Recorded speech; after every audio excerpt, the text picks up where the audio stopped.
नमस्कार दोस्तों, आज का खुलासा न्यूज में आपका स्वागत है। मैं हूं नदीम अहमद और आइए डालते हैं एक नजर 9 जनवरी की खबरों पर।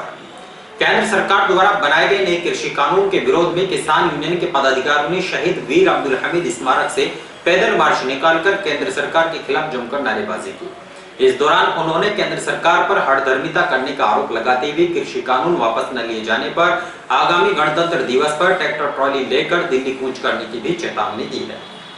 शनिवार को किसान यूनियन के दर्जनों पदाधिकारियों ने राष्ट्रीय अध्यक्ष साबित मलिक के नेतृत्व में शहीद वीर अब्दुल हमीद स्मारक से एकत्रित होकर केंद्र सरकार द्वारा बनाए गए नए कृषि कानून का विरोध किया। इस दौरान उन्होंने एक पैदल मार्च निकाला जो वीर अब्दुल हमीद चौक से प्रारंभ होकर Fawwara Chowk, winter college road, Hanuman road, Shiv Chowk, Dhimanpura से होते हुए पूर्व प्रधानमंत्री चौधरी चरण सिंह की मूर्ति पर जाकर संपन्न हुआ। इस दौरान साबित मलिक ने कहा कि आज किसान परेशान है, किसान दिल्ली के चारों तरफ आंदोलनरत है। शामली से जो पैदल मार्च निकाला गया है वह वीर अब्दुल हमीद स्मारक से प्रारंभ होकर किसान मसीहा चौधरी चरण सिंह की प्रतिमा पर जाकर संपन्न होगा, ताकि केंद्र सरकार को पता चल सके कि हिंदू मुस्लिम दोनों मिलकर लड़ाई लड़ रहे हैं। जवान और किसान के नारे को मजबूत किया जाएगा, तीनों कृषि कानून वापस लिए जाए और एमएसपी की गारंटी होनी चाहिए।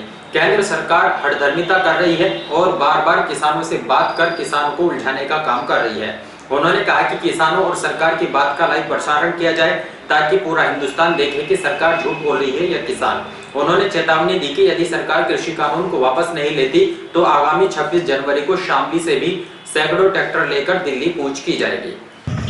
देखो, आपको पता है किसान परेशान है, गरीबी में है और उसी को लेकर दिल्ली के चारों तरफ है और हम लोग दिल्ली के कोने पर बैठे हुए हैं। तो हमारा धरना लगातार बड़ौद में भी जारी है और यहाँ के किसान दिल्ली भी जाते रहते हैं। इसी को लेकर आज हमने शामली में एक पैदल मार्च निकाल रहे हैं। वीर अब्दुल हमीद जी की प्रतिमा से और चौधरी चरण सिंह जी की प्रतिमा तक का ये होगा पैदल मार्च। इसमें हमने 2 चीज़ों का ध्यान रखा है कि हम ये भी सरकार को दिखाना चाहते हैं कि हिंदू और मुस्लिम दोनों मिलकर किसान के रूप में काम कर रहे हैं और वीर अब्दुल हमीद जी की प्रतिमा से शुरू होकर और चौधरी चरण सिंह जी की जो किसान मसीहा हैं वहाँ तक हम जो है इसको ले जाएंगे और जवान और किसान के नारे को मजबूत करेंगे। अच्छा, किस तरीके की अब जो मांगे हैं? वही है कि तीनों कृषि कानून वापस हों और एमएसपी हमको गारंटी चाहिए। सरकार हठधर्मिता कर रही है और बार बार हमसे बात करती है, उलझाने का काम कर रही है और मैं हर टीवी चैनल पर जाता हूं, उनसे एक ही डिमांड करता हूं और आपके टीवी चैनल के माध्यम से भी सरकार से मांग करना चाहता हूं कि जो भी हमारी बात होती है किसानों की और सरकार की, उसका लाइव प्रसारण हो और पूरा हिंदुस्तान देखे कि सरकार झूठ बोल रही है कि किसान झूठ बोल रहा है। तो हम लोग आज भी अपने अस्तित्व की लड़ाई लड़ रहे हैं और आगे भी लड़ते रहेंगे और 26 जनवरी को बहुत सारे ट्रैक्टर इस एरिया से भी दिल्ली की तरफ कूच करेंगे। देर रात्रि चोरों ने एक मोबाइल रिपेयरिंग की दुकान के शटर उखाड़कर हजारों रुपए की नकदी, नए व पुराने मोबाइल फोन, कंप्यूटर सहित कीमती सामान चोरी कर लिया। चोरी की घटना का पता सवेरे बाजार खुलने पर चला। पीड़ित दुकानदार ने कोतवाली पुलिस को तहरीर देकर चोरों के खिलाफ कार्रवाई किए जाने की मांग की है। शहर कोतवाली क्षेत्र के नाला पटरी स्थित अपना मार्केट में मोहल्ला काजीवाड़ा निवासी फारूक पुत्र इमदाद की लिमराह मोबाइल गैलरी के नाम से रिपेयरिंग की दुकान है। बताया जाता है कि गत शुक्रवार देर शाम फारूक अपनी दुकान बंद कर घर गया था, लेकिन शनिवार सवेरे जब दुकान खोलने के लिए पहुंचा तो दुकान का शटर उखड़ा पाया, जिसको देखकर उसके होश उड़ गए। पीड़ित दुकानदार ने मामले की सूचना कोतवाली पुलिस को दी। सूचना पर पहुंची पुलिस ने घटना स्थल का निरीक्षण करते हुए आसपास लगे सीसीटीवी कैमरे की फुटेज निकाली और जल्द घटना का खुलासा करने का आश्वासन दिया। पीड़ित दुकानदार ने बताया कि चोरों ने उसकी दुकान से 13,000 रुपए की नकदी, 16 नए व पुराने mobile phone, computer, CPU, LED speaker, mobile cover आदि सामान चोरी कर लिया है। पीड़ित ने चोरी की घटना का जल्द खुलासा करने की मांग की है। बाइक सवार युवकों द्वारा स्कूल जा रहे छात्र की साइकिल में जोरदार टक्कर मार दिए जाने से छात्र गंभीर रूप से घायल हो गया। घायल छात्र को सूचना पर पहुंची पुलिस ने शामली के राजकीय चिकित्सालय में भर्ती कराया, जहां उसकी दशा गंभीर होने के कारण हायर सेंटर के लिए रेफर कर दिया गया। गढ़ीपुक्ता क्षेत्र के नया गांव निवासी अक्षित पुत्र अरुण कुमार शहर के बीएसएम पब्लिक स्कूल में कक्षा 7 में पढ़ता है। बताया जाता है कि शनिवार को अक्षित अपनी साइकिल पर सवार होकर किसी कार्य से स्कूल जा रहा था। जब वे झिंझाना रोड स्थित आरकेपीजी कॉलेज के निकट पहुंचा तो इसी दौरान सामने से तेज गति से आ रही बाइक सवार युवकों ने अक्षित की साइकिल में जोरदार टक्कर मार दी, जिससे अक्षित सड़क पर गिरकर गंभीर रूप से घायल हो गया। पास में ही मौजूद पुलिसकर्मियों ने आरोपी बाइक सवार युवकों को हिरासत में लेकर अक्षित को शामली के जिला अस्पताल में भर्ती कराया, जहां उसकी दशा गंभीर होने के कारण हायर सेंटर के लिए रेफर कर दिया गया।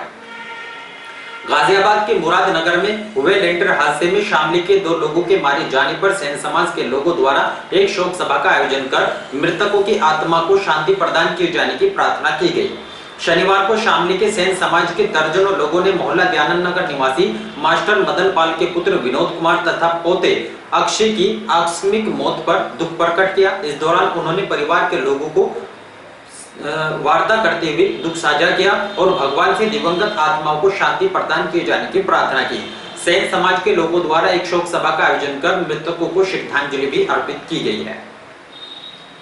एक महिला ने कोतवाली पुलिस को तहरीर देकर चाकू मारकर घायल करने वाले युवक पर घर में घुसकर जान से मारने की धमकी देने का आरोप लगाया। पीड़िता ने मामले में जांच कर कार्रवाई किए जाने की मांग की है। शहर कोतवाली क्षेत्र के मोहल्ला नोकुआ रोड निवासी पायल शर्मा पत्नी नितिन शर्मा ने कोतवाली पुलिस को तहरीर देकर बताया कि गत 18 दिसंबर को अज्ञात लोगों ने ससुर विनोद शर्मा को चाकू मारकर घायल कर दिया था, जिसकी सूचना कोतवाली पुलिस को दी गई। आरोप है कि शनिवार की दोपहर करीब 12 बजे जब घर में वे अकेली थी, तभी दीपक पुत्र चरण सिंह और उसकी माता घर में घुस आए और गाली गलौज करते हुए ससुर की हत्या करने की धमकी दी। पीड़िता ने आरोप लगाया कि उक्त व्यक्ति द्वारा पूरे घर की तलाशी ली गई और ससुर के न मिलने पर जान से मारने की धमकी देकर फरार हो गया। पीड़ित ने मामले में जांच कर कार्रवाई किए जाने की मांग की है। शामली के वीवीपीजी कॉलेज में राष्ट्रीय सेवा योजना की प्रथम एवं द्वितीय इकाई के द्वितीय एक दिवसीय संयुक्त शिविर का आयोजन किया गया, जिसमें स्वयंसेवकों द्वारा कॉलेज परिसर में श्रमदान किया गया। शामली के वीवीपीजी कॉलेज में राष्ट्रीय सेवा योजना प्रथम एवं द्वितीय इकाई के दूसरे एक दिवसीय शिविर का शुभारंभ प्राचार्य डॉक्टर मंजू मगन और कार्यक्रम अधिकारी डॉक्टर भूपेंद्र कुमार गिरीश नारायण यादव ने संयुक्त रूप से किया। इसके पश्चात छात्र छात्राओं ने सरस्वती वंदना एवं गणेश वंदना प्रस्तुत की। कुमारी आरती ने देशभक्ति गीत प्रस्तुत किया। प्राचार्य डॉक्टर मंजू मगन ने शिविर को संबोधित करते हुए आह्वान किया कि स्वच्छता एवं साफ सफाई के प्रति रुझाव बढ़ाने में एवं समाज में इसके प्रति जागरूकता बढ़ाई जाए। डॉक्टर भूपेंद्र कुमार ने स्वयं सेवकों को स्वच्छता एवं श्रमदान के महत्व को बताते हुए उन्हें यह भी जानकारी दी कि स्वच्छ एवं सुखमय जीवन के लिए साफ सफाई कितनी महत्वपूर्ण है। राष्ट्रीय सेवा योजना द्वारा कोरोना काल में किए गए विभिन्न स्वयं सेवकों द्वारा कार्यों को भी अवगत कराया गया।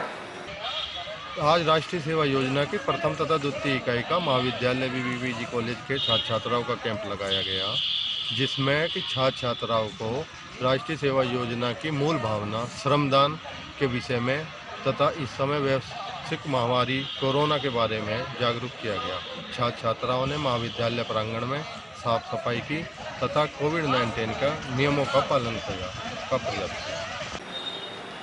शनिवार को करनाल की सीआईए पुलिस ने 2 बदमाशों को साथ लेकर शामली के बड़ा बाजार स्थित एक ज्वेलर्स को हिरासत में लिया, जहां बदमाशों ने चोरी का सामान बेचने का आरोप लगाया। पुलिस ने ज्वेलर्स को हिरासत में लेकर पूछताछ शुरू कर दी है।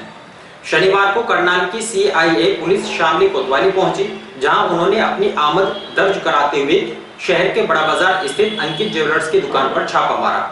इस दौरान पुलिस अपने साथ 2 आरोपियों को साथ लेकर आई थी, जिन्होंने करनाल से की गई चोरी की घटना को कबूला है और सामान उक्त ज्वेलर्स को बेचने का आरोप लगाया। इस दौरान पुलिस ने ज्वेलर्स से पूछताछ की, लेकिन कोई संतोषजनक जवाब न मिलने पर पुलिस दुकान पर बैठे ज्वेलर्स सुशील कुमार को अपने साथ ले आई, जहां दर्जनों सर्राफा व्यापारी इकट्ठा हुए और घटना की जानकारी ली। पुलिस ने बताया कि पकड़े गए बदमाश ने अंकित ज्वेलर्स की दुकान पर सामान बेचने का आरोप लगाया है। पूछताछ की जाएगी, जिसके बाद यदि ही कोई मामला सामने आता है तो ही कोई कार्रवाई की जाएगी। और इन्हीं खबरों के साथ समाचार बुलेटिन यहीं समाप्त है। दीजिए इजाजत, नमस्कार।